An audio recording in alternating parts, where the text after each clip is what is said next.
बहुत समय पहले की बात है। पहाड़ियों के बीच बसे एक छोटे से गांव में रघु नाम का एक गरीब मूर्तिकार रहता था। उसके पास ज्यादा साधन नहीं थे, लेकिन उसके हाथों में कोई जादू सा था। मिट्टी और पत्थर को छूते ही वो उन्हें सुंदर मूर्तियों में बदल देता था। रघु हर दिन सुबह सुबह उठकर नदी किनारे जाता, वहां से मिट्टी लाता और अपने छोटे से घर के बाहर बैठकर मूर्तियां बनाता।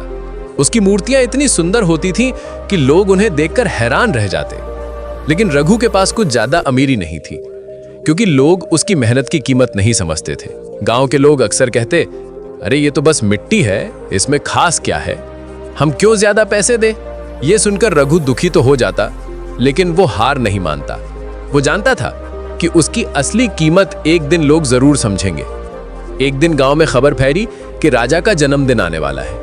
राजा ने आदेश दिया है कि पूरे राज्य से सबसे सुंदर मूर्ति महल में लाई जाए। ये सुनकर कई मूर्तिकारों ने अपनी अपनी कला दिखाई। बड़े बड़े शहरों से भी लोग मूर्तियां लेकर आए। रघु ने भी सोचा, शायद यही मौका है, मुझे अपना हुनर दिखाना चाहिए। उसने दिन रात मेहनत शुरू कर दी। कभी रात में दीपक जलाकर काम करता, कभी सूरज की गर्मी में पत्थर तराशता। उसके हाथ भी गंभीर तरीके से छिल गए थे, लेकिन वो रुका नहीं और दिल लगाकर मेहनत करता रहा। आखिरकार उसने कड़ी मेहनत के बाद एक अद्भुत मूर्ति बनाई, एक किसान की मूर्ति। उस किसान के चेहरे पर मेहनत की लकीरें थी, हाथ में हल था और माथे पर पसीना चमक रहा था। मूर्ति इतनी जीवंत लग रही थी कि देखने वाले सोचते मानो अभी ये किसान बोल पड़ेगा। राजा के दरबार में जब सब मूर्तियां लाई गईं, तो दरबारियों ने देखा सोने और चांदी से बनी मूर्तियां तो बहुत थीं, लेकिन उनमें जीवन नहीं था।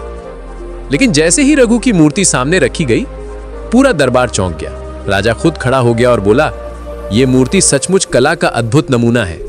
इसमें किसान का परिश्रम और भावनाएं साफ दिखाई देती हैं। यही असली कला है। राजा ने रघु को राज्य का श्रेष्ठ मूर्तिकार घोषित कर दिया और उसे सोने की थाली भरकर इनाम दिया। गांव के लोग जो पहले उसकी कद्र नहीं करते थे, अब उसी के पास आकर कहते, रघु भाई, हमें भी अपनी कला से मूर्ति बना कर दो। रघु मुस्कुराया और बोला, कला की असली कीमत सोने चांदी में नहीं होती, बल्कि मेहनत और भावनाओं में होती है। दोस्तों, मेहनत कभी व्यर्थ नहीं जाती। लोग शुरुआत में आपकी काबिलियत को नजरअंदाज कर सकते हैं, लेकिन सच्ची लगन और धैर्य एक दिन सफलता जरूर दिलाते हैं। असली कला वही है जिसमें भावनाएं और सच्चाई छिपी हो। दोस्तों, ऐसी ही प्रेरणा से भरी कहानियों के लिए हमारे चैनल को सब्सक्राइब जरूर करें।